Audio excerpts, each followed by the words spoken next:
me being a little bit confident in all of my abilities, I told him, of course I can. So he threw me up there on the mound, and I honestly, to this day, threw the best bullpen of my life in that very moment.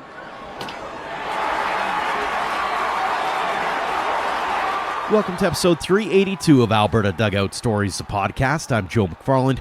We have another jam-packed show with tons of news and a trio of great guests, so let's get right to it. And as always, we'll start in the big leagues. It was another fantastic outing for Calgary's Michael Soroka over the last week.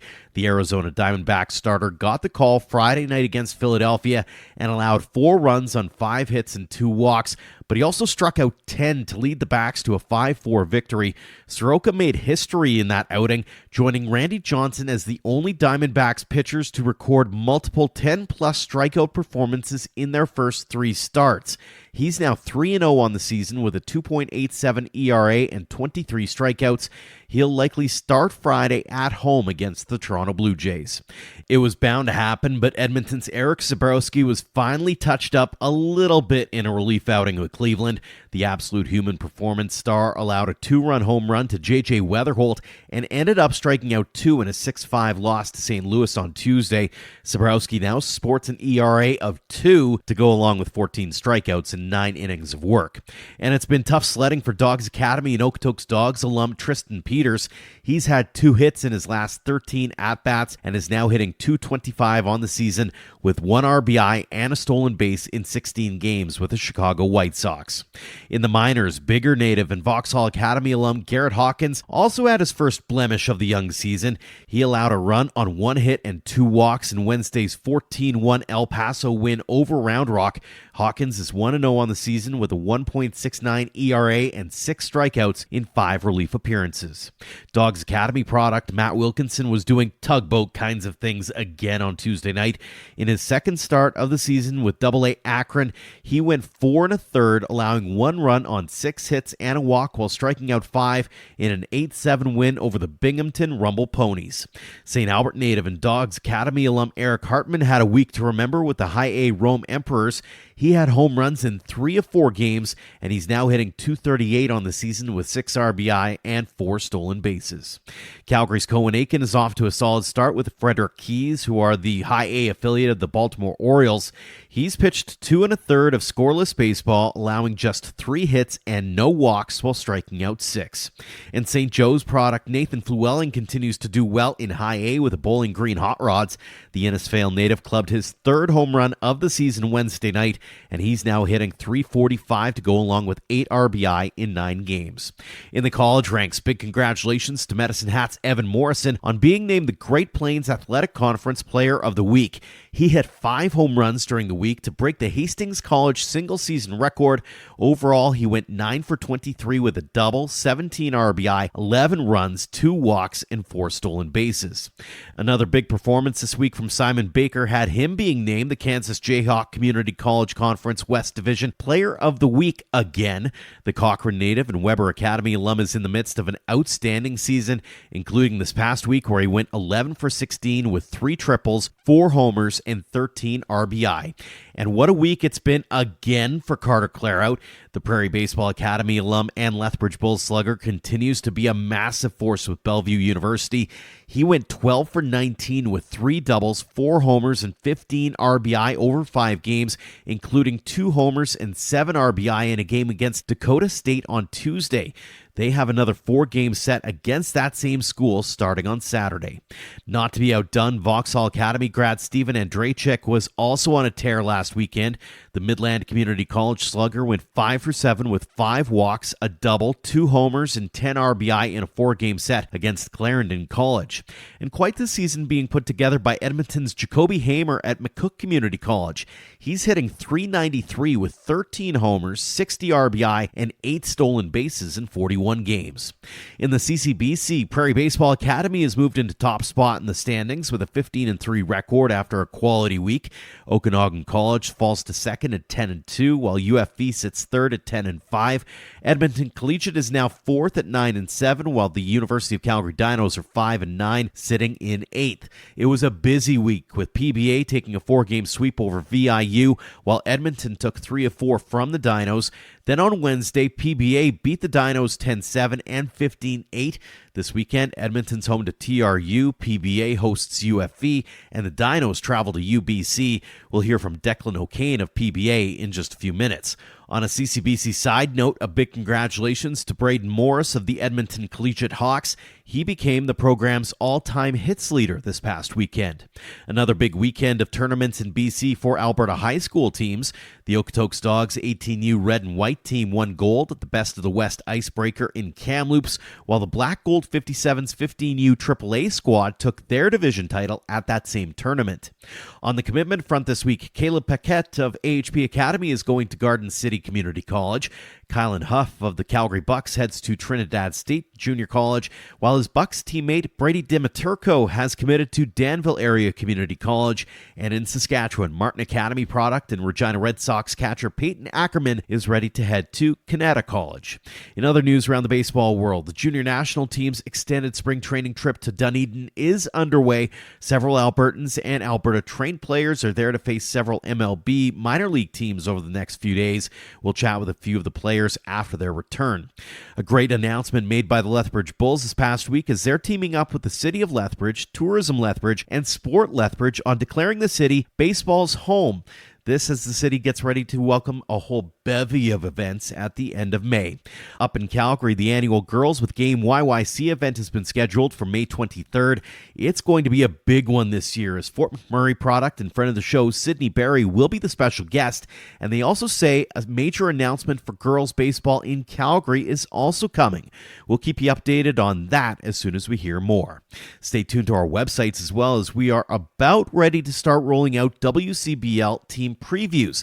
This has become a popular series for us over the last few years as we highlight some of the rosters and coaches going into the summer. Again, head to albertadugoutstories.com and saskatchewandugoutstories.com for all the info. FYI, the first one drops on Friday. Time to take a breather here on the show, and when we return, conversations with Declan O'Kane, Ryan Kucy, and Shari Reiniger. This is Alberta Dugout Stories, the podcast. MLB outfielder Denzel Clark wishes he had the road to Okotoks growing up. I just remember days when we were younger, junior national team trips was kind of just like, yo, if we played you guys, we would smack you. We're talking like us being the Mets, talking to Langley Blades, talking to Okotoks, talking to these guys. We're talking like, yo, we are going to like put the work on you. But it never happened. Now that it's actually going to happen, you can put the money where your mouth is now. It's exciting to hear about. The Road to Okotoks, July 14th to 19th. Get your tickets at theroadtookotoks.ca. Welcome back to Alberta Dugout Stories podcast, and it's time now for some conversations. We'll start things off with Prairie Baseball Academy slugger Declan O'Kane. The Ontario native is in his third season with the Dogs and leads in several stat categories. Overall, he's hitting .347 with 6 doubles, a triple, 4 homers, 26 RBI, and 5 stolen bases in 18 games. He's leading an offense that many thought would be vaunted this year, and coupled with a strong pitching staff, the Dogs are now pacing the CCBC. Here's our conversation with Declan O'Kane. Declan, welcome to the show. Thanks so much for joining us. Yeah, thanks for having me. Off to a great start with Prairie Baseball Academy. The numbers speak for themselves, so I'm always curious, how are you feeling about the year you're having so far? Yeah, I'm honestly not too worried about individual stuff. I'm just glad that we've gone off to a pretty good start. So, yeah, it's nice to be able to contribute. But we have 7 or 8 guys in the lineup right now who are just kind of hitting the ball well. So it's makes it pretty easy for me to just stay loose and see what I can do kind of thing. So, yeah. For sure. What's been key to that success on a personal side of things, and maybe getting into that moment of zen where you're like able to just kind of focus on hit ball or see ball, hit ball? Honestly, just not thinking too much, just going up there with, a clear mind and just knowing that I'm able to hit the ball hard, and it's been working so far. So, yeah. Now, the number that kind of sticks out to me anyways is that 4 home runs right off the bat. We're only a few weeks into the season now. Was that something that you were hoping to bring to the table this spring? Yeah, I mean, only hit 1 last year, so I was hoping to maybe get a couple more on the board. I was not going to say I expected to have 4 already, but yeah, I mean, not really going up there trying to hit a home run, just trying to hit the ball hard. And playing in Lethbridge, sometimes the wind helps out a little bit. So, yeah. You take them as you can get them, for sure. I mean, Yeah. It sounds like you're very much a team-first guy. Let's talk about the team. Riding high as we record this, 13-3 on the year. What are the vibes like in the clubhouse right now? It's been awesome. It's really fun going to the ballpark every day with those guys, and we have a lot of confidence right now. I mean, our starting pitching has just been lights out. So for our hitters, it's been pretty easy to score a couple runs, and you feel pretty confident that we're going to be able to get the win when one of those 4 guys gets on the mound. So yeah, it's been awesome. We're having a good time. Mm-hmm. Is that maybe a big difference between last year's team and this year's team? Is that starting pitching seems to be really finding its stride early on in this campaign? Yeah, it's been huge. I mean, last year we still had good starting pitchers. I would say we had a couple of really good players who are playing college now, but yeah, this year it's been pretty fun to watch them go out there, and yeah, and two freshmen too. It's pretty fun, and Zach and Sean, they've been unreal. So then you have River and Fitch, who I've played with for 3 years now. So it's fun to see them have success as well. So yeah. From a hitting perspective, what's really been working for you guys? Is there anything really different from last year at all, or has it just been, hey, we're familiar with one another, so we're just going to keep her rolling? Well, we had a pretty good year last year at the plate too. I think we pretty much led in every stat last year, but yeah, it's kind of the same thing this year. Was 1 through 9, and then even the guys off the bench were super deep. So we have confidence in everyone, and yeah, just guys getting on base, and then middle of the order's been able to get some extra base hits. So the runs have been coming pretty easy for us right now. Mm-hmm. You've been through this a couple of times now with PBA. What are you telling those younger guys, those freshmen, as you get them ready for what can feel like both a marathon and a sprint simultaneously as we head over the next few weeks here heading into CCBC World Series? Honestly, not too much. They're pretty. They seem pretty good with everything right now. Like, if they need help, I'll be there for them. But honestly, it's just being. I'm good friends with pretty much everyone on the team, so it's not really, when I'm talking to the freshmen, it's not mostly about baseball. It's mostly about like just random stuff. So they've been awesome though, so don't have to worry about them too much. So I'm not saying too much to them, but yeah, they've been great. So it makes it easy on us. Absolutely awesome to hear. How do you keep things rolling, both personally and as a team, as we head towards this last month of the season?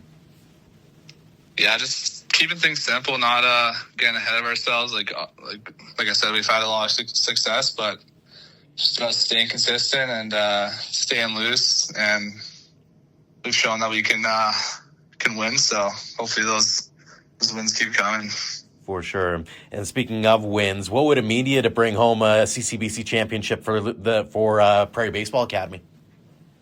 It'd be awesome. I mean, me and the older guys have been talking about it for a while now, and we thought we had a pretty good shot last year, but fell short in playoffs. So it'd be awesome, and just getting one for Hub again and the coaching staff. I know Hub's won a fair share of his back in the day, but it's been a while, so getting another one for him would be pretty amazing. Absolutely. I love getting into the baseball origin story here. So you're originally from Ottawa. How do you get into baseball in the first place? Yeah, kind of just like a generic story. Like, kind of just got signed up for it. My dad was a huge baseball guy, so yeah, like 4 years old, just playing t-ball, and then I was always hockey and baseball growing up, and kind of just stuck with it, and yeah, we're here where we are today. What was it about the game that made you go, I want to chase that? Because it would have been really easy to take the usual Canadian route and go hockey. Yeah, I mean, I played like competitive hockey and baseball up until I was 16 when COVID happened. So I wasn't really sure which one I was gonna follow through with. Like I played pretty high level hockey too, so it was a tough decision. But the summer of COVID, I kind of had a good season. That was like my first year of actual like travel ball, so kind of just stuck with it then. And I love it. I've loved it my whole life, so pretty easy decision. For sure. When you look back on the young career to this point, do you have a favorite memory or moment that stands out to you where you had to take that step back and go, this is pretty cool? There's a couple. I think my first game with my high school team, Watson Elite, or I think my second game actually, I hit a walk-off home run with them. That was my first home run on like a full-size field, and just like with the new team, and that was pretty cool. And then I'd say playing in against CSN my first year down in Vegas, facing guys throwing like 94, 95. That was kind of a culture shock, saying like, I got a long ways to go with this game to get to that level. So, but I'd say those two. And guys playing in, I've been pretty lucky to play in some cool games. Played in the CPBL All-Star game one year where I think I was 16 or 17, and my first at bat was against Jonah Tong. So that was cool. that was a cool one. But yeah, I've had a couple. That is fantastic. So how is it that a guy from Ottawa ends up at Prairie Baseball Academy in Alberta? It's kind of a crazy story. I took a gap year after my grade 12 year, and was hoping to go down to the States somewhere. Was talking to a couple schools, and nothing really came from it, and I wasn't really sure what I was going to do. And I think I committed here in July before the September I came down, so it was pretty late in the process. But Hub just knew Greg Hamilton. I was able to be coached by him because I played with Ty Hamilton, his son, in high school. So Hub and Greg were good friends. So I think Greg just reached out to Hub and kind of went from there. Very cool. How's that experience been? What's PBA meant to you in your development, not just as a ball player, but obviously as a human being too? Yeah, it's been awesome. I've met some of my best friends here just throughout the 3 years. And it's kind of a funny story. Like, I drove out here this year from Ottawa, so and I was able to stay at a guy I played with my first year in Winnipeg. So just small connections like that, like you don't really realize until you need them. And it's been awesome. Like, the coaching staff's been unreal for me. And you kind of have to grow up when you come out here and you're far away from home. So it's been great. Mm-hmm. On the flip side, we all know baseball is a game of failure. What's the biggest challenge or hurdle that you've had to overcome? I'd probably say after my first year, I was playing summer ball and I tore my PCL in my knee. So I was out the entire fall and winter my second year. So just kind of having to go through like rehabbing that and stuff, and kind of having to play through the pain of the first couple weeks was tough, but we got through it and we're doing well now. So I'd say that, but I'm pretty lucky to, For sure. Yeah. A few fun ones for you before we let you go, Declan. First off, what's your walk-up tune? Right now I got it's called Mrs. Right. It's kind of just a funny one, but I've used a couple different ones. Last year I used what's it called? It's a Justin Timberlake song. I don't know. I like the upbeat ones walking up there, so I like to keep it fun. Keep it fun, keep it loose. That's the way to go, especially. Any superstitions or rituals that you have to do, whether it be before, during, or after a game? Not many, no. I'm not too superstitious. I kind of like my thing I do in the box before I step in, but that's about it. Nothing too crazy. So walk us through your inbox routine. What are you doing? Because I've got mine. It's a tap of the top of the plate, a tap of the back of the plate, a couple of fake swings, and then in I go. What's yours? I kind of do a little swipe of the dirt, and then step out, take a swing, and then I go top left part of the plate, then bottom right, and then I'm ready to go. Very cool. And finally, when you're back home in Ottawa, what's the first meal you want your parents to make? It's a tough one. My mom's pretty versatile in the kitchen, so yeah, I don't know. She's pretty good at everything. Maybe a steak on the barbecue, but yeah, she's pretty good with everything in the kitchen. So it's funny how I ask a lot of you college players that, and the first thing your mind goes to is a steak because you know you're not getting it when you're at school. No. So I can totally respect that. Two more before we let you go here, Declan. First off, for those young kids who are just starting out on their baseball journeys and they want to get to where you're at now, what's that one piece of advice or those words of wisdom that you want to impart upon them? Yeah, I'd say just keep it loose, keep it fun. You're playing the game because you love it, and sometimes you kind of get wrapped in all the mental side of things, but the most important part is just enjoying it and making friends and stuff. You kind of have to take that for granted when you're younger, I'd say, but just working hard and having fun, you're going to have success, I'd say. For sure. And the final one, what does the game of baseball mean to you? Yeah, it means a lot. It's been a huge part of my life, pretty much my whole life. So, not sure how much longer I have playing it, but we'll working hard and trying to make the most of it every day. And it's meant a lot. I've met so many good friends over the years, and I'm super grateful for where it's taken me. Well, we're grateful for the opportunity to get to learn a little bit more about your journey, Declan. Again, congrats on all the success you've had to this point. Continued success at PBA and beyond. And again, thanks so much for joining us here on the show. Awesome. Yeah, thanks for having me. I appreciate it. Next up, it's time to catch up with Ryan Kucy. We first got to know the Edmonton native and AHP Academy product back on episode 229 of the show, and obviously a lot has changed since the middle of 2023. He went to Northeastern Junior College and then to St. Bonaventure University, where he is now suddenly a senior, and he's also switched positions from infielder to reliever, where he's twirling it as a submariner. He's 1-1 with a 7.36 ERA in 9 appearances, striking out 6 in 11 innings of work so far. How did he find himself on the mound is the big question mark. We'll get that answer with Ryan Kucy. Ryan, welcome back to the show. Thanks so much for joining us. Thanks again for having me. I appreciate it. Hard to believe it's been 2.5 years since we last caught up here on the show. You and I randomly happened to cross each other a couple of years ago at the end of the WCBL season as well, when you were with the Edmonton Prospects. We'll get into that in a minute, but in particular, life's changed quite a bit. I mean, you're a senior now at St. Bonaventure. My first thought is, where's the time gone? Secondly, aside from that, how's everything going with the Bonnies this season?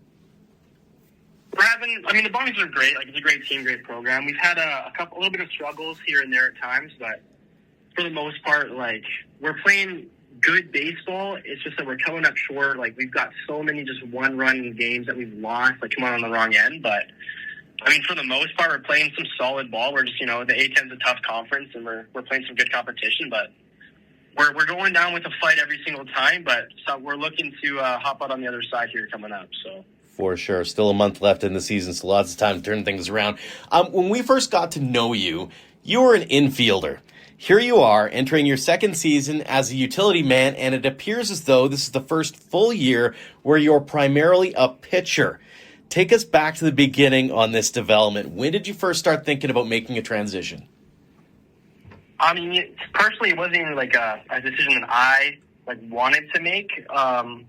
The whole story is kind of crazy. It had a kind of a crazy ride, committing to Bonaventure as a third baseman, and I just always wanted to be a guy on the field to make a difference in the play. So last year we had a lot of injuries on the staff, where Michael Selena drafted in the 4th round. He tore his UCL against Tennessee. We had a couple guys with back injuries, shoulder injuries, and we were lacking some depth.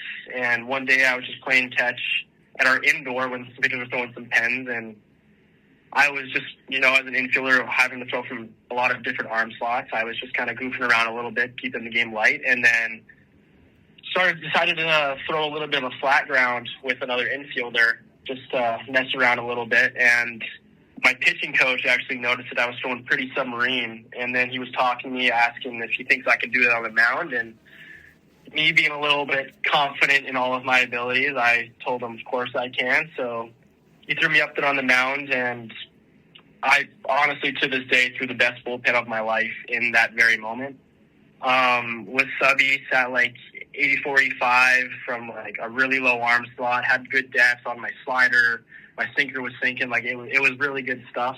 And then also talking to the coaching staff and stuff, they liked what they saw, and then eventually gave me the opportunity, and then worked on it over the summer. And here I am, first year as a full-time pitcher now. So yeah. That is absolutely insane. Did you know that you had that in you? I mean, like, I think you maybe pitched a couple of games with the prospects at one point, like just a sort of like a mop-up guy. Was this something that was even crossing your mind at any time? Like, hey, maybe I could do this at some point? I mean, at the Division I level, I thought there was zero chance that I was going to be a pitcher. I mean, for the prospects, I was kind of the guy who was just in there being like, well, if you need to throw strikes, like I can go up there and put the ball over the plate when you need. So try to do that, and then had some success in the WCBL doing that, but never really took that as like a, holy, maybe I can actually do this like at a high level, like higher level. And like even being like a shortstop, third baseman, I had an average arm, like usually like 87, 88 across the diamond, but I didn't know how well it would translate to a stop position on the mound, just stop and go, but found a way, did some training with AHP, and then kind of learned how to pick up some velo, get some pitch shapes, and then it all kind of worked out for me. Was it a tough adjustment in the early stages, like just trying to get over that, I'll call it the mental hurdle of going from, okay, this is a bullpen session that I'm going to try out to, okay, I guess I'm in a game and here we go? Honestly, my very first outing was against George Mason last year, and it was one of the coolest moments in my life. Like, my family was there to see me like make my pitching debut. Like, it was really cool. But like the mental aspect wasn't really there, because as like a third baseman, having to make that 120-foot throw across the diamond and try to hit the first baseman in the chest. Now splitting that in half, where I'm 60 feet away, and also I have the mind of a hitter, being like, I know what I don't want to get in this certain situation. And honestly, it just made it easier, because if a guy's crowding the plate, I'm going to try to throw it low and in, up and in, where he can't really get the barrel there unless he's sitting dead red. And then 0-2, kind of like having like a really good chase pitch. It honestly, the mental wasn't really there for me at the start, but as you start to focus more on mechanics and pitch shaping and all like the different scouting reports that we get, like the mental aspect has come up a little bit more, but from the start, it was pretty much just go up there and compete. Is it tougher given that you're doing it submarine style? Because at least with overhand or three-quarter, you've got guys you can kind of mold your game after, or guys know what to do when it comes to the pitching staff side of it. It's not like everybody's walking in with a sidearm or underhand. Like you're doing something totally different that way. Yeah, it's definitely pretty unique. There's not many guys that I'm able to watch throw from my slot. But, I mean, that's just been my natural arm slot my whole life. Like, even when I play the infield, like, I'm always throwing from, like, shoulder height, hip kind of height. So, I mean, it was just natural for me. So it wasn't really hard for me to command where I wanted to throw the ball. But definitely when I was trying to focus on, like, more mechanically how to actually be a pitcher and, like, try to mirror someone's mechanics, that made it a little bit more tricky, where I kind of had to, like, pick and choose from different guys what I liked, what I didn't like, and then see what kind of works for me. So how does that work from a pitch repertoire perspective? Like, did you go in going, I want to throw heat and a slider? Did you go, hey, show me some things and we'll see what actually lands over the plate? Like, walk us through how you've developed your own pitches. So from an arsenal standpoint, I now currently have a sinker, sweeper, and a changeup. Right from the get-go, I was, in my mind, I was like, I'm a righty. A lot of stock righties are playing at like the mid-major Division I level, so that was kind of like my goal of what I wanted to have, just sinker, slider, fastball, or four-seam slider, fastball. And then I always just knew that for my arm slot, it's going to be an uncomfortable at bat for hitters, so decided to take away just like a 4-seam from my arm slot and decided to go more to a 2-seam sinker. And then my arm slot plays really nicely with that, where it just drops off the table. Same with my changeup. And then working with a pitching coach, my slider was not very good at the start when I needed to figure out like a put-away pitch.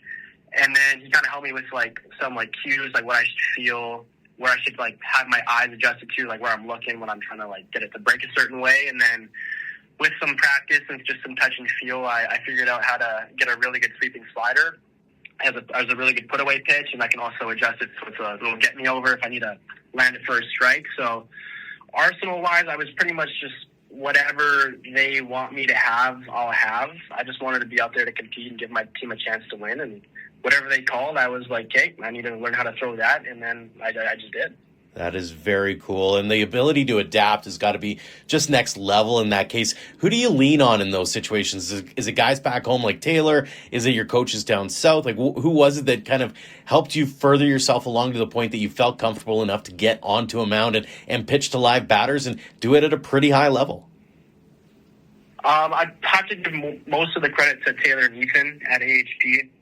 Taylor was also a guy who threw for my arm slot. So always taking his brain, telling him what something feels like, how it's working, how it's breaking. Just taking his brain really helped me understand like feels and stuff like that. And then more so on like the overall pitching mechanics, Ethan Elias was a really big help for me in just figuring out how to move my body like a pitcher, how to train like a pitcher, and then also how to recover as a pitcher. So Ethan and Taylor definitely get all the credit for any success that I had as a pitcher. Very cool. As you head into the last few weeks of the season here, do you have anything you want to accomplish, any goals or expectations of yourself as you head towards the end of May? I just want to, go out there and continue to compete. I've got a very low amount of walks right now, knock on wood. My strikeout to walk ratio is pretty good, so I'd like to keep that where it is, improve on that a little bit more. Obviously, I'd like to have the lowest ERA I can possible, lowest whip I can have possible. But, I mean, overall goals other than individual goals, like I just want to win. I want to go out there with my guys, go to battle every day, and just find a way to take away those one-run losses and turn them into even one-run wins. I just want to go out there, compete with my guys, have fun, and just, cherish the time that we have playing together. Just can't take it for granted. For sure. And speaking of, it's crazy to think you're graduating soon. I mean, it wasn't that long ago. We were just getting to know you kind of thing. When you look back over your collegiate career, whether it be at Northeastern or now with St. Bonnie's, do you have any favorite memories or moments or things that you really cherish from your time? Oh, 100%. I mean, all of the memories I have from junior college, not so much baseball related, but more so like team related, just being with those guys. Like those guys that I met at JUCO will be friends for life. They'll be at my wedding, all that kind of stuff. Like those are just lifelong friends. And then more so at St. Bonaventure, just the experiences I had there. One of the two experiences that really stick out to me was getting to start against, at the time, the number 1 ranked University of Tennessee Volunteers. That was just a surreal experience for me, stepping out in Knoxville at night, playing in front of thousands of screaming Volunteer fans, and just going up there to compete against some guys who were like really high draft picks, Liam Doyle, Marcus Phillips, all those big name guys who got drafted pretty high last year. That was a pretty surreal experience for me, where it's kind of just like got to take a minute to appreciate where your feet are at and just take it all in. That was definitely a surreal experience for me. And then also, like I mentioned earlier, when I made my pitching debut, when my family was here to see me pitch, like that's something I'll hold very special and close to me like the rest of my life. That was just that was a really good feeling, really good moment, and I pitched well, so it was really good. The perfect moment indeed. Final one for you, Ryan, before we let you go. What's one thing you've learned that you'd love to pass along to those players who are just starting out on their collegiate careers, or maybe they want to get there one day? Now that you've lived it, you've got the benefit of 20/20 hindsight, what do you want to pass along to them? I mean, the biggest thing I could say to like even a younger version of myself is always just go out there, have fun, compete, and your main goal should always be, try your best, do your best, get the stats that you want. But at the end of the day, the goal of the game is to win. And if you go 4 for 4 with 4 nukes, you can still lose 5-4. You just gotta find a way to go out there and have fun and try to win with your friends, and always never take the game too serious, because at the end of the day, it's a child's game played by grown men. So at the end of the day, just cherish your time, cherish where your feet are at, and always just have fun.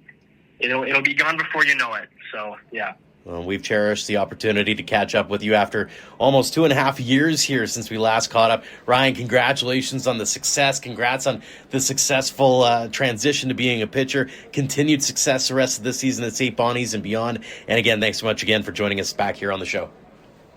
Thank you again, Joe. I appreciate it. We'll take one more break here on the show, and when we come back, Shari Reiniger is back to share her World Baseball Classic experience. This is Alberta Dugout Stories, the podcast. Want to get your business or organization noticed on the top baseball podcast in Western Canada? Have a big sale going on or an event you'd like to promote? Drop me a line at joe@albertadugoutstories.com and let's talk about elevating your brand here on the show.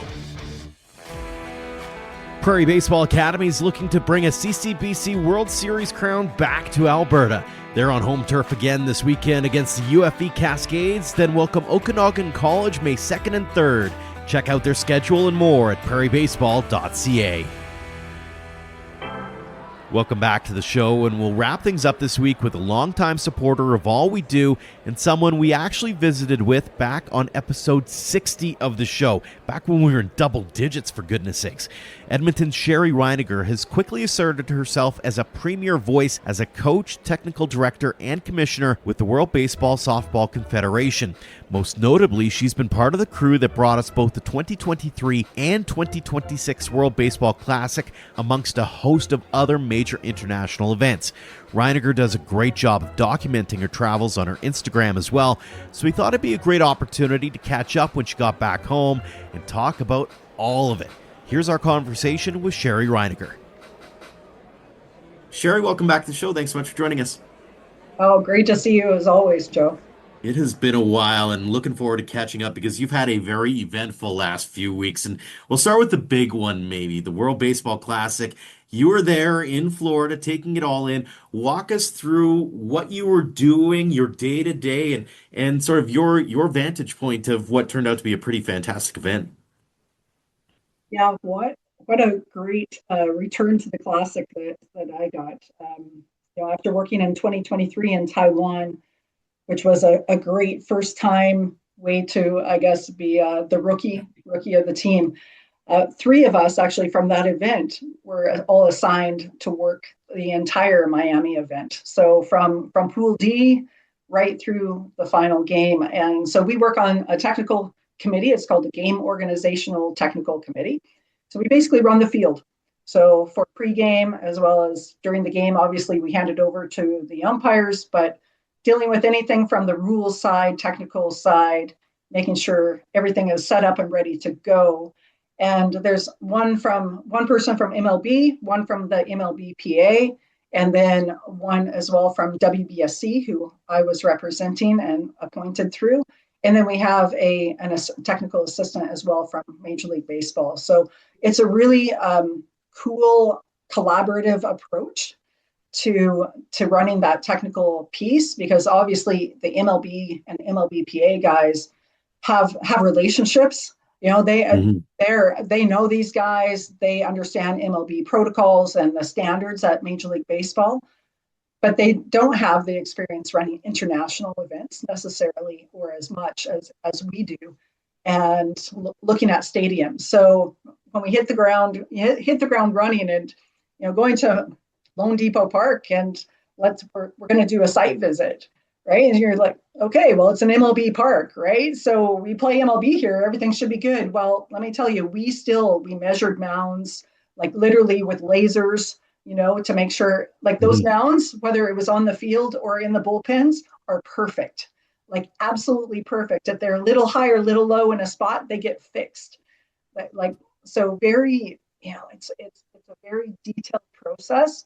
And to see that at that level, it was really cool. Obviously little things, but a great crew. You don't have to worry about getting out there and doing any raking at an MLB event, like sometimes we do at our USC events.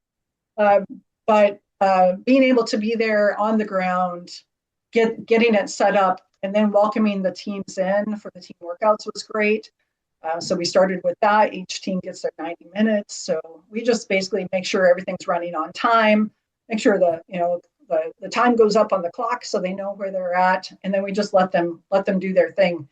You and I have talked previously, we know like at the professional levels, right? They've got their flow, and you don't want to, so we definitely sit back a little more at that level and just let them do their thing and just support them so that they can do what they need to do in their 90 minutes that day before the game. So that's where we started. And then, as you said, like our vantage point during a game, we were first row. We had first two rows just inside the third base, one section over from the third base dugout. So we had a couple of screens set up. So we had the live feed and the broadcast feed. We had the umpire supervisors sitting with us as well. So we could see everything on the field, and then we could see if anything, how it looked on broadcast after. And what a show. Like it was from game one all the way to the end. It was an incredible experience. Is that something that the crew is aware of as it's going on? And you kind of got a glimpse of it in 23, and you and I were talking off air about it, is just a sense of like you could feel like there was some movement in 23, like, okay, this is becoming a thing. Like, did you sense pretty early on in this term that this is something special? Like, there's so many moments just in the prelims, let alone getting into the final eight and beyond. Yeah, absolutely.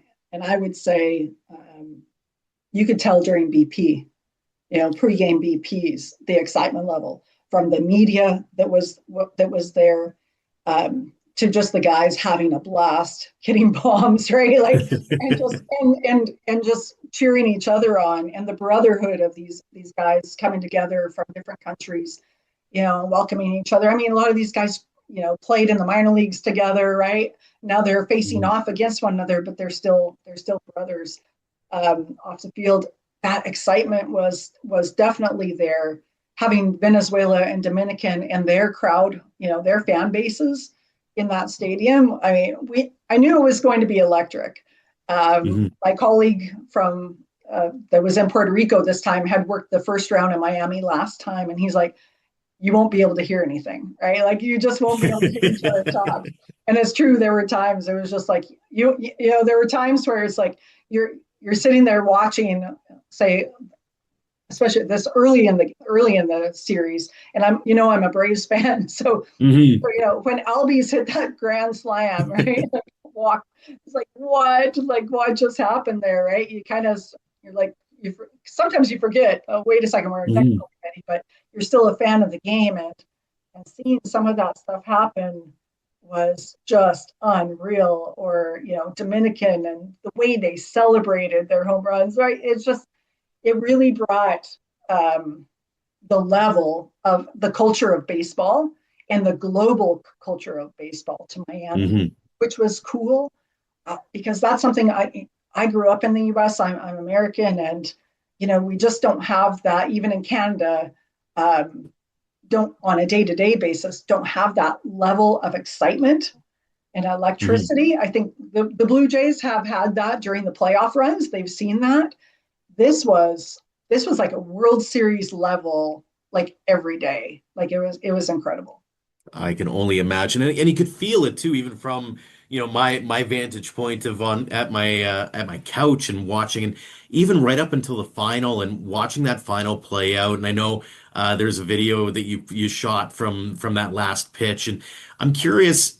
I could feel the emotion through the TV. What's it like being in the stands and watching that final out and watching that outpouring of emotion from that Venezuelan dugout and the pitcher and everything playing out the way it did? It's unreal, actually. And having worked with Team Venezuela at their AAA level at our Premier 12 and working with their manager, Omar Lopez, like at that event as well in 2024, just, these guys are in it because they love their country, they love the game. But to see them win as a family, like that Venezuelan team, the Dominican team, they were families. And to show that brand of baseball and the heart that goes into that, it's the hair sticking up on your arms for sure. And just to see, I mean, being on the technical side and having been around the world with baseball and being very fortunate to see games in the Tokyo Dome, right? To work in the Tokyo Dome, to work in Taichung, in the 23 Classic. But to see that emotion, it makes it all worth it, right? It makes it all worth it, and it makes, baseball is life, and it brings the world together. It really does, right? Like sport is the one thing that unites us all. And we saw it during the Olympics, right? During the Winter Olympics. But so it's moments like that it's not about even, I don't cheer for a team when I work any of our events. I'm not vested anywhere, but I want to see good teams, I want to see good teams do well and play the game the right way. But when that happens and everybody just erupts, I don't think there was anybody sad, or angry, right? Like it was just a great game. So pretty cool to be there and to get to, I didn't even focus on what was going on the field, right? To me, it was what's going on in the stands around us, and for everybody to feel that atmosphere, because broadcast is showing what's on the field, but feeling that emotion from their fans. I mean, people are crying, right? Like, but so were their team. So was, manager Lopez. Like those guys were highly emotional. It's an emotional moment, and it's great for the game. Speaking of great for the game, and I know that you weren't cheering for anybody in particular, but you had to have been a little bit excited at the very least to see that Canada was making the trek up to the Final Eight and getting a chance to play in Florida. What's that like? What was the buzz in the room, so to speak, when you found out first off that Canada's getting there, and then obviously taking the U.S. as far as they did, and in a really competitive game?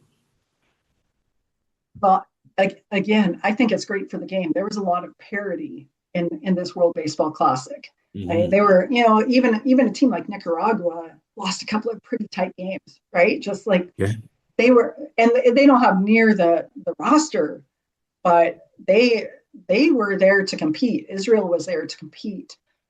So seeing Canada, it's like all of a sudden you're seeing, Canada had a little different schedule in Puerto Rico, right? So everybody else had already played a couple of games, and they were just finally got started. So kind of the late bloomers, just because of the way the schedule was set up.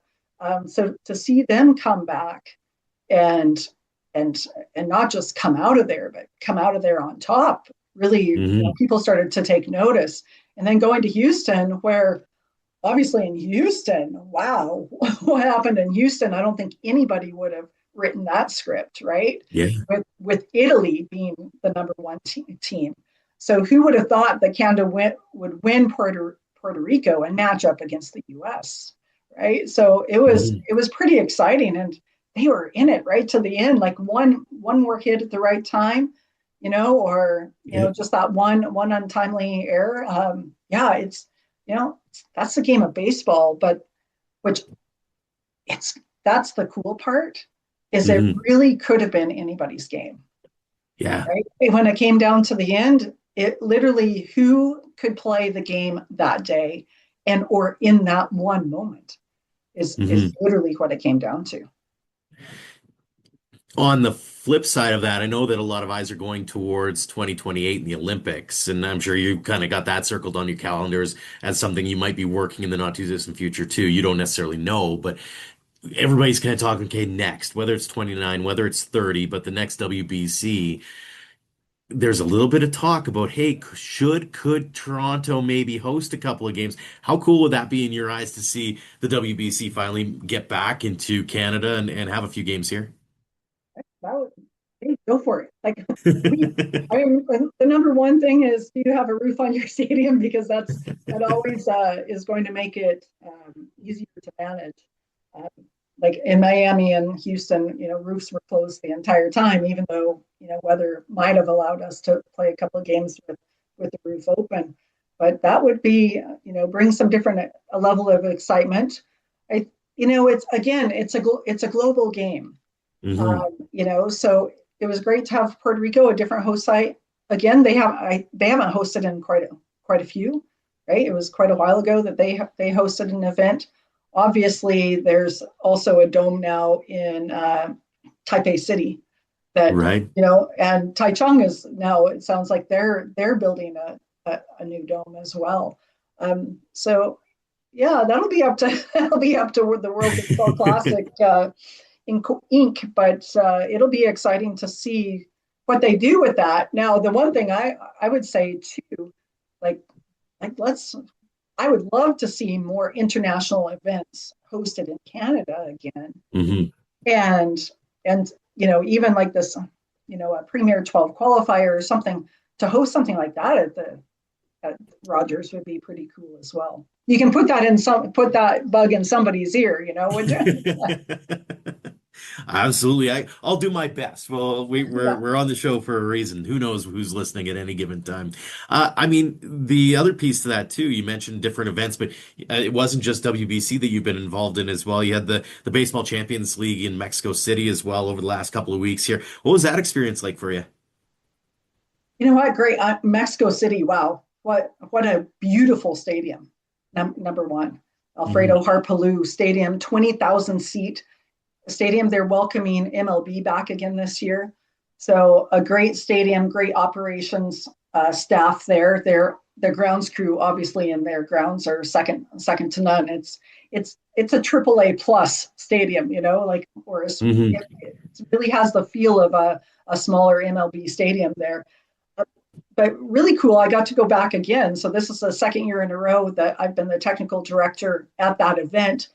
And it's the aim of the event is to bring professional league, kind of lower level, minor level professional league champions together to play against one another. So for these guys to play some international baseball, win their way out of their league and go to an international event. So great level of competition. We had obviously the home team was from LMB, from the Mexican League, and then we had a team from Cuba, a team from the American Association where the Goldeyes play, Winnipeg Goldeyes play. We actually had a team from Taiwan, Chinese Taipei. So the brothers from Taichung came over, and the Dontos from Nicaragua from their professional league, and we saw 94-98, off the bump. We also saw at 1.5 miles high, right? Like it's 1.5 miles high. Yeah. We also saw 98 mile an hour exit velocities going 430 feet, right? The ball flies. I think last year we were close to 50 home runs, and I don't think we broke 40 this year, but in 11 games, there were a lot of balls hit out of the park. So a lot of fun. A great stadium. There's some former major league guys, like last year Cano played for the Diablos, Rojos, obviously, so a lot of great fun, great competition, and hopefully something that they're going to grow. Actually, this year, WBSC has already announced that there will be a Baseball Champions League Europe starting.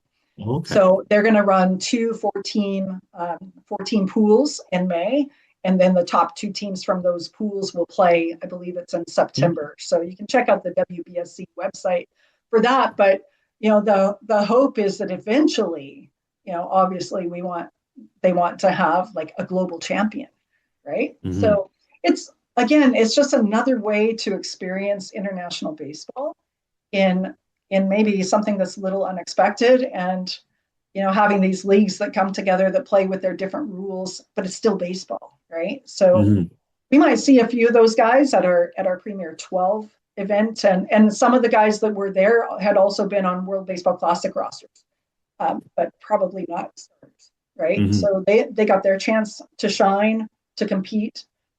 I think it helps, I was talking to the Nicaragua manager, and he just mentioned how, that event was elevating their level of play, because they don't often see 94-98 in their league.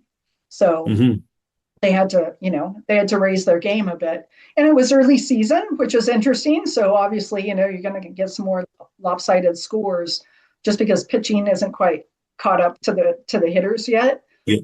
Plus the elevation, tough park to head in, right? Like, Yeah. yeah, you think Colorado's a tough park, tough place to pitch. Go to Mexico City. Mhm. So bring your big hitters there. Now, that was so I believe LNB had agreed to host the first three.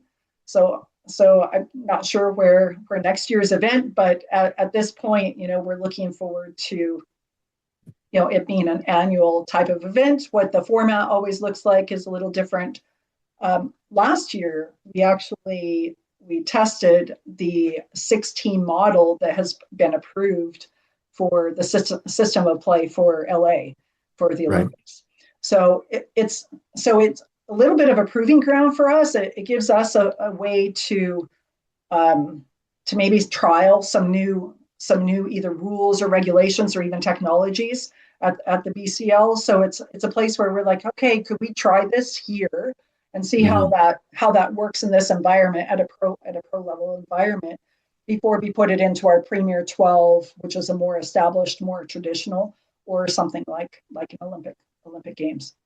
It's funny listening to, because I remember here when we first chatted it feels like all those years ago, and it makes me think like how crazy is it in your eyes to think back on the experiences that you've had, not just this last few weeks, but like over the course of the last 5 years sort of thing, because it's been a wild ride. And you've seen some different parts of the world, you've seen some different levels of baseball. Like what's it like living in Sherry's shoes, so to speak? Well, let me tell you, now you're going to make me a little reminiscent because the reason I'm here is because of a man named Jim Baba, Hmm. who we lost last fall. And in 2004, he phoned me up and said, "Hey, Edmonton's hosting the first ever Women's Baseball World Cup. Would you like to be on the technical committee?" And we call it commission, but basically a technical committee. I'm like, well, what's that, right? So so it started there, and then Jim just kept giving me new assignments. And yeah, so the last time we talked, I don't even remember if I'd been assigned, or I maybe had been assigned, but maybe hadn't been able to say it yet. Right. So I think I had just come back from Korea from the U18. That was in Yeah. 2019. And when we were there, we were at the end of the event. We always get together as a technical committee and commission, and decide who the all-world team is, right? Hmm. And who we're looking at for the most MVP and all of those things. So at the end of the event, at the end of the night, we're just kind of chatting, and Baba points to me, and he's like, "Get over here." I'm like, "Uh-oh, what did I do?" Right? Getting called to the office. And he said, "I just want to tell you, you're going to the Olympics." And I'm like, whoa, like, I Hmm. literally had to put my hand down on the table and embrace myself, because when I started, and even until that point, okay, I'd worked a couple of U18s and I was assigned to a Premier 12 that fall. But the Olympics, that's a whole nother world. So Hmm. yeah, Olympic qualifier, an Olympic Games. I was the assistant technical director at our last Premier 12, ran a brand new stadium in Topeka. Literally, they opened the day before we started. Hmm. Great, beautiful stadium. Getting to run that, and then still go back and be a technical director at a Women's World Cup group stage in Japan. Uh, it's been a crazy few years, including and I got to go back. I mean, I got to go back and coach at the World Children's Baseball Fair. Hmm. So it's been quite a ride. 2 World Baseball Classics now. If baseball ended for me today, I would say what a great journey it's been. But I'm hopeful that I'm still I'm going to still be around. I was also appointed to the baseball technical commission for WBSC in 2022, and they haven't publicly announced the new commissions yet. So hopeful that my name is still there. But I've been able to now be a part of reviewing rules and regulations at the world level, as Hmm. well as we actually implemented a licensing program, and I helped to design and create a online licensing program. So we actually have an academy course, a virtual, it's like 10 or 11 hours of video with some, and then we get together with the person, we do a little bit of an assessment and have a conversation with them. And we're trying to find good people around the world, right? That want to not just do what we do at the world level, but that want to also give back at their local levels. So, if what we're doing at an international level can trickle down and give people some skills that they can help, whether it's Sherwood Park Minor Baseball, where I first started, or Baseball Calgary, or at Baseball Canada, then, the more of us there are working in the game and working the right way and sharing our skills, I think the better the game is going to be. So, in the end of this journey, I always say the baseball is amazing. Like you cannot replace the baseball, right? Like, yeah. Wow. Like to be able to see some of the games and some of the players, like at the Olympics, seeing J-Rod right before he goes pro, up to MLB, Tristan Cassis, like there were some amazing names there. Joe Adele was in 2019 at the Premier 12, right? Matt Shaw and Drake Baldwin at our last Premier 12. Like seeing that kind of stuff is incredible. But, to me, Joe, it's always about the people and the people that I get to work with, we get to meet, work with on and off the field. The people are always the best part. So that's, I think, again, the game brings us all together, right? From around the world. There are no politics when it comes to baseball. It's just baseball. Absolutely. Final question for you, and that segues really well into it, is what's that meant to you to be able to have been able to represent Canada? I know you're an American, but you've got the Canadian thing too.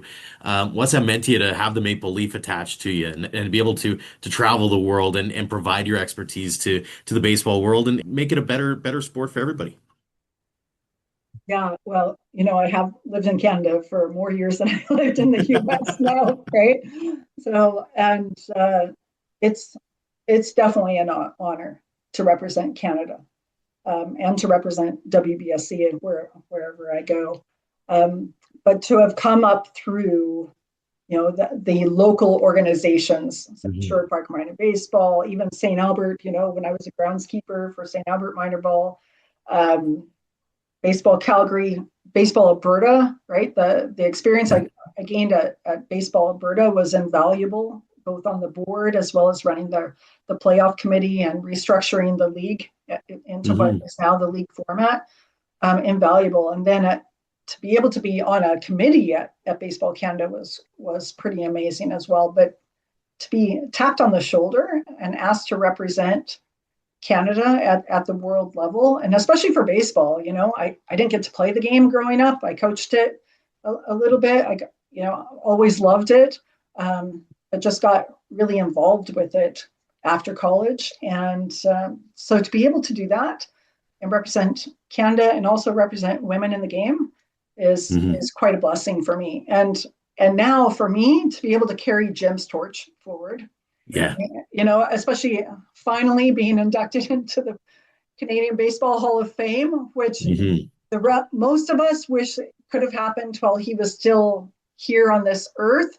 But I know he preferred that his name was never, he was never the guy that wanted to be on the stage accepting an award. He wanted to be the one handing it out. And so now to be able to just walk in his footsteps and take his baton and carry it as far as we can, because he meant everything to baseball in Canada, but he meant everything to baseball around the world as well. So that to me is the ultimate honor. Well, it's been really fantastic to get to catch up with you. Also fantastic to watch your world travels live vicariously through your social media channels as well. Shari, always a pleasure getting a chance to catch up with you. Thank you so much for taking some time to join us here on the show today. Yeah, thanks, Joe. And you have a great baseball season. You guys are just kicking up. So I know it's gonna be a good one in Alberta and Saskatchewan for you. Thanks again to Declan O'Kane, Ryan Kucy, and Shari Reiniger for joining us this week, and thanks to all of you for downloading and listening. If you like this or any other episode of the show, make sure to leave us a rating and review on your app. And we gotta say, it has been a record-setting month already for downloads, which is all thanks to you and your efforts in sharing episodes each and every week. A tip of the cap, as always, to our Platinum supporters, the Okotoks Dogs, Under the Light Sports and Entertainment, and the Western Canadian Baseball League for all they do and their generosity in helping us tell the game stories in our province. For more on our incredible partners, head to albertadugoutstories.com/supporters. Until next time, thank you for all of your support online, on social, and on air of Alberta Dugout Stories.